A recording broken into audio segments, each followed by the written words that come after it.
हुकूमत की जो कोशिशें हैं वो ये हैं कि इलेक्शंस ना होने पाएँ और अदालती इस्लाहाती बिल भी इस पर लाया गया। कोशिश पूरी ये की जा रही है कि इलेक्शंस को रोका जाए, 8 अक्टूबर तक ले जाए जाएँ, लेकिन राना सना साहब ये कहते हैं कि इलेक्शन तो 8 अक्टूबर को भी नहीं होने। अब इस सारी सूरत हाल में ये जो आइन से इनराफ किया जा रहा है उस पर क्या कंटेम्प्ट ऑफ कोर्ट और नाअहली की तलवार लटकती है हुकूमत पर या वज़ीर आज़म पर? उस पर हम बात करेंगे। मैं ज्वाइन करें माहिर खानून अज़हर सिद्दीक साहब। अज़हर साहब, दो सवालात हैं मेरे आपसे। एक तो ये कि कंटेम्प्ट ऑफ कोर्ट बनती है तो उस पर क्या प्रोसेस होता है, किस तरीके से सूरत हाल बन सकती है, नाअहली हो सकती है, नहीं हो सकती है।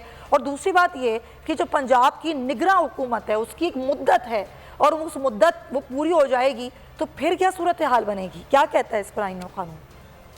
बहुत शुक्रिया जी। ये एक तो बड़ी वजाहत के साथ बता दें आपने देख लिया कि आज़ाद कश्मीर के वजीर आज़म ने अगर अदालत के बारे में चंद नाजिबा अल्फाज आप जो भी कहें तौहीन अदालत कमिट की। आज़ाद कश्मीर को हाई कोर्ट ने उन्हें नाअहल किया, सुप्रीम कोर्ट ने उनकी अपील भी खाई। आज वो वजीर आज़म नहीं है। यानी ये रिकॉर्ड पे, यानी मैजेस्टी ऑफ लॉ यही है, रूल ऑफ लॉ यही है कि जो अदालती फैसले हैं उस पर अमल दरामद होना चाहिए।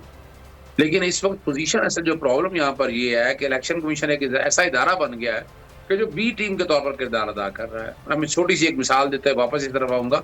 लाहौर हाईकोर्ट के 22 फरवरी का लार्जर बेंच ने फैसला दिया कि तमाम ट्रांसफर पोस्टिंग खत्म कर दी और वापसी लोगों को बहाल कर दिया।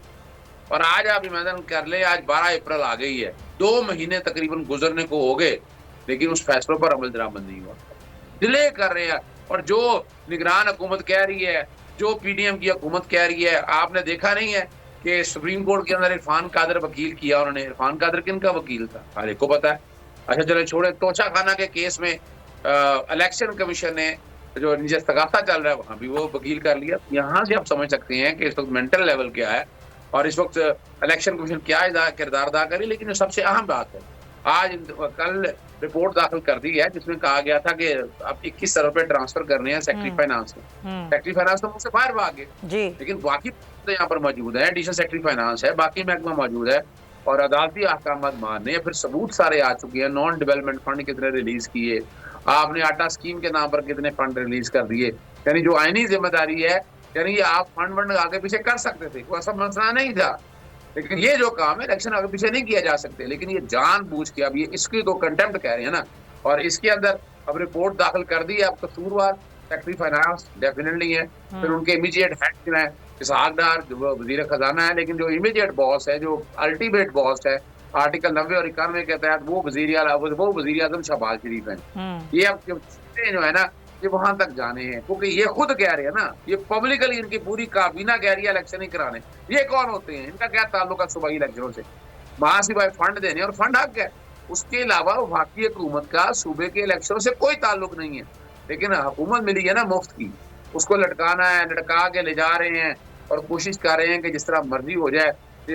असेंबलियां जो है ना वो इसी तरह चलती रही। अभी देख रहे हैं आप अगर वाकई ये सिंसियर होते तो वहाँ खैबर पख्तूनख्वा के अंदर भी निगरान वजीर आज़म लगाया अपना इन्होंने। वहाँ का गवर्नर अभी तक डेट नहीं दे रहा। आर्टिकल 112 लिखा हुआ है कि फौरन बोल्ड डेट देनी है, फिर आपने जाना है निगरान काबीना की तरफ। यहाँ तो निगरान काबीना बना दी और निगरान काबीना जो है जो असूल कर रही है वो एक ही सियासी जमात पाकिस्तान तहरीक इंसाफ के अगेंस्ट उन्होंने अलम बुलंद किया हुआ है, झंडा उठाया हुआ है। कोई काम भी देख लें आप, तो यहाँ तो अब तवज्जो सुप्रीम कोर्ट की जरूरी है कि वो इस मामले को सीरियसली टेकअप करे। इलेक्शन जो 14 मई को होने हैं, पैसों की जो जरूरत है, पैसे तो इनका असूली तौर पर तो रोक नहीं सकते हैं और सुप्रीम कोर्ट का फैसला हर हाल में मानना है। अगर नहीं फैसला मानेंगे तो फिर मानते हुए नजर आ रहे हैं अजहर सिद्दीक साहब। नहीं मानेंगे वो तो सबके सामने है, आपको पता है सर, माहिर कानून है, खान साहब के वकील हैं आप। लेकिन जो बादियुल नजर में नजर आ रहा है वो है ना, फिर क्या होगा? देखिए बातें फिर वही हैं, यही तो मैजिस्ट्री ऑफ लॉ है, यही तो अथॉरिटी ऑफ लॉ है, यही तो एडमिनिस्ट्रेशन ऑफ जस्टिस है। ये आप अंदाजा लगाएं, इस तरह फैसला नहीं माना था यूसुफ रज़ा गिलानी ने, तौहीन अदालत में सजा हुई, मैंने फिर डिस्क्रिमिनेशन फाइल की और वो नाअहल हुए। उसकी जगह राजा परवेज अशरफ आए, वो लदा बात है, डिले करते रहे वो। सर मैं यहाँ पे ना आपको एक चीज और मैं, आपने यूसुफ रज़ा गिलानी साहब की मिसाल दी ना, बिल्कुल दुरुस्त आपने मिसाल दी। लेकिन अगर इसको बड़े पैरामीटर में देखा जाए ना, उन्होंने खत नहीं लिखना था, उन्होंने खत नहीं लिखा, वो यूसुफ रज़ा गिलानी साहब ने भी नहीं लिखा, वो फिर राजा परवेज अशरफ साहब ने भी नहीं लिखा, वो नहीं लिखा गया, अदालती हुक्म के बावजूद भी नहीं लिखा गया। अच्छा देखिए, यहाँ अब ये बात बड़ी रेलिवेंट आपने बात उठाई है, लेकिन यहाँ सिर्फ बात इतनी नहीं है। यहाँ अगर इसीलिए मौजूदा हुकूमत के अलावा रेलेवेंट सेक्रेटरी को कहा गया था, रूल्स ऑफ बिजनेस अगर देखा जाए तो वहाँ जिसके तहत अथॉरिटी जिसकी है, पैसा स्टेट बैंक के पास बड़ा है।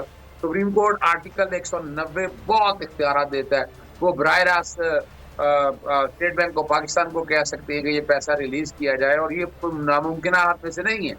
लेकिन ये तो फिर टाइम दे रही है सुप्रीम कोर्ट, और वजह आप समझ सकते हैं कि नरम रवैया रखा हुआ है। ये मौजूदा हुकूमत नरम रवैया रखने के लायक नहीं है। अगर ये इस लायक होते, अगर इनका ईमान, अगर ये इलेक्शन कराना चाहते तो कोई मुश्किल काम नहीं था। और जिस तरह से सिस्टम को, पूरे सिस्टम को डिरेल कर दिया हुआ है, फ्रस्ट्रेट कर दिया हुआ है, लोग चीखते चलाते फिर रहे हैं, और आप अंदाजा लगाएं कि इनको कोई पूछने वाला नहीं है। इस वक्त अदालतें भी जो हैं वो रोल प्ले नहीं कर रही जो पिछले दौर के अंदर हुए हैं। फौरी काम होने वाला है, यानी ये तो लटकने वाला था ही नहीं। यानी कल अगर उन्होंने फैसला नहीं माना था तो आज तो हिंदी अदालत की शोकाज जारी होना चाहिए था वजीर आजम को और वजीर। और सर इलेक्शन कमीशन ने भी दरख्वास्त जमा करा दी है सुप्रीम कोर्ट में कि नहीं दे रही है, फंड्स नहीं दे रही है हुकूमत। और देखे ना, यही तो देखे ना, अब इलेक्शन कमीशन ने अपना आईनी इख्तियार तो इस्तेमाल ही नहीं किया। मैं देख रहा था आइन का आर्टिकल 220 इस्तेमाल करते रहा, वो जो कहते मानना पड़ना था, स्याह करें सफेद करें, जो उन्होंने कहना था मानना पड़ना था उनको। और वो जो उन्होंने चालाकी के साथ ऐसा नहीं किया, वो सारा कुछ लाके कंधे पे डाल दिया है सुप्रीम कोर्ट के। तो सुप्रीम कोर्ट तो पीछे नहीं हट रही, सुप्रीम कोर्ट तो आइन और कानून की बालादस्ती कायम रखेगी, और वो रखेगी तो तभी अदालतों की बका है। और सर ये जो बयानात अभी फिलहाल आते हैं, जिस तरह से बात की जाती है कि 8 अक्टूबर को भी इलेक्शंस होते हुए नजर नहीं आते, अगर खान साहब का रवैया ये रहा, फिर कुछ लोग ये बोलते हैं कि जनाब एक ही दिन इलेक्शंस होने चाहिए। फिर ये भी कहा जाता है कि जनाब ये पत्थर की लकीर है कि 90 रोज़ के अंदर इंतखाबात नहीं होने। खैर अब तो जाहिर सी बात है जो डेट है वो 90 रोज़ के बाद की है।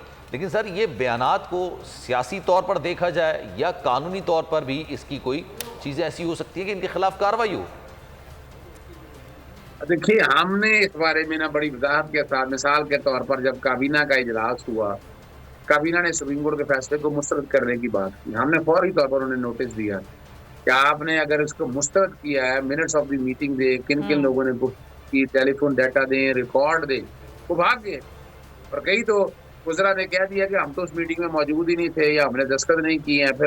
फिर उसके बाद जो करारदाद पास किया नेशनल असेंबली के अंदर, वहाँ भी देखा आपने इनके वजीर मशीर किसी ने दिया, वो सारे लोगों के जाली दस्तखत करके एक पॉलिटिकल गेम किया। लेकिन ये तौहीन अदालत कमिट किया उन्होंने लॉ को छेड़ा, तो इसलिए बचत वहाँ भी नहीं है। नोटिस दे दिया हुआ है, तौहीन अदालत की दरखास्त हम दायर कर रहे हैं इलेक्शन कमीशन के खिलाफ भी, और वज़ीर आज़म के खिलाफ भी। सेक्रेटरी फाइनेंस और सेक्रेटरी डिफेंस ने भी डिटेलें सारी बतानी है, उनकी तरफ से भी रिपोर्ट सामने नहीं आई। चलें, आप ये बता रहे हैं, खबर दे रहे हैं कि अब आप ये दरख्वास्त दायर करने जा रहे हैं तौहीन अदालत की। देखना ही होगा कि अब ये एक और बहरान है मुंतज़िर हमारा, क्योंकि टकराव की जो ये सियासत हो रही है, बड़े बड़े जमहूरियत के अलंबरदार इस तरह की सूरत हाल क्रिएट कर रहे हैं। Thank you so much Azhar Siddiq साहब, बहुत शुक्रिया। जनाब अगर ये वीडियो आपको पसंद आई है तो लाइक पर क्लिक जरूर कीजिएगा। तो नजर आ रहा है सामने लिखा हुआ है जुल्म मिटने के लिए दो चीजों से मिटेगा भाई। एक, अदल की कुर्सी पे जो लोग बैठते हैं ना, वो अदल के हिसाब से फैसले करने लगे, दूसरा कौम निकल खड़ेगी उस जुल्म के खिलाफ, तो जुल्म खत्म हो जाएगा। या इन दोनों में से कोई एक चीज हो जाए या दोनों हो जाए।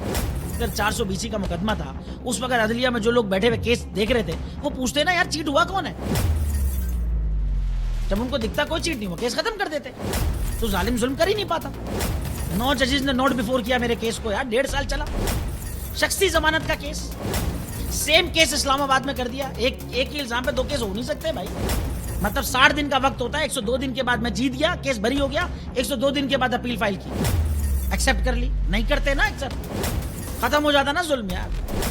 भरी अदालत में मुझे बरी कर दिया, फिर पता नहीं क्या हुआ, 2.5 घंटे बाद का नोट बिफोर, मैं नहीं सुनता ये केस, खड़े रहते अपने फैसले पे, मिट जाता जुल्म। अल्लाह ताला ने बिठाया इन कुर्सियों पे इनको यार, ये अल्लाह ताला की तरफ से फैसले करते हैं।